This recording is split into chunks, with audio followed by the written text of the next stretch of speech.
கர்த்தருடைய பரிசுத்த நாமத்துக்கு ஸ்தோத்திரம். பிரியமானவர்களே, இந்த 152ஆம் நாளுக்கான விசுவாச அறிக்கை, அது 2 நாளாகமம் 20ஆம் அதிகாரம் 22ஆம் வசனம்.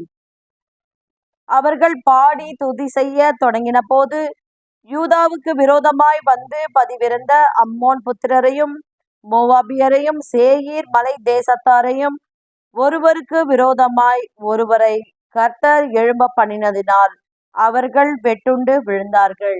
ஆமென். ஆம் பிரியமானவர்களே, இந்த வசனத்திலே ஆண்டவர் நமக்கு உணர்த்தி இருப்பது, துதி செய்கிற நமக்கு விரோதமாய் எத்தனை சத்துரு எத்தனை தந்திரங்களை விதைத்தாலும், கண்ணிகளை வைத்தாலும், எல்லாவற்றையும் முறியடித்து அவர்களுக்குள்ளாகவே வெட்டுண்டு மடிய செய்யத்தக்கவர் நம் தேவனாகிய கர்த்தர். எதை குறித்தும் கலங்கவோ திகைக்கவோ வேண்டாம் என்று சொல்லுகிற ஆண்டவர் இன்று நமக்கு துதி செய்கிறவர்களுக்கு கிடைக்கும் பாதுகாப்பை குறித்து நமக்கு பேசியிருக்கிறார். இதை நாம் முழு நிச்சயமாய் விசுவாசித்து கர்த்தருக்கு முன்பாக அறிக்கை செய்வோம்.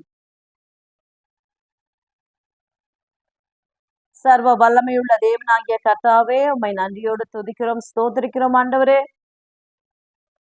வானம் உமது சிங்காசனம், பூமி உமது பாதப்படி. ஆண்டவரே, உலகத்தில் இருக்கிறவனும் எங்களுக்குள்ளே இருக்கிற நீர் பெரியவராய் இருந்து ஆண்டவரே, எங்களுக்கு விரோதமாய் சத்ரு எந்த விதமான தந்திரங்களையும் செய்தாலும், என்ன காரியங்கள் வந்தாலும் எல்லாவற்றிலிருந்தும் எங்களை நீர் விடுதலை செய்து சத்ருவை முற்றிலுமாய் நிர்மூலம் பண்ணி எங்களை பாதுகாத்து வெற்றி சிறக்க பண்ணுவீர் என்று விசுவாசித்து அறிக்கை செய்கிறோம். ஆமென்.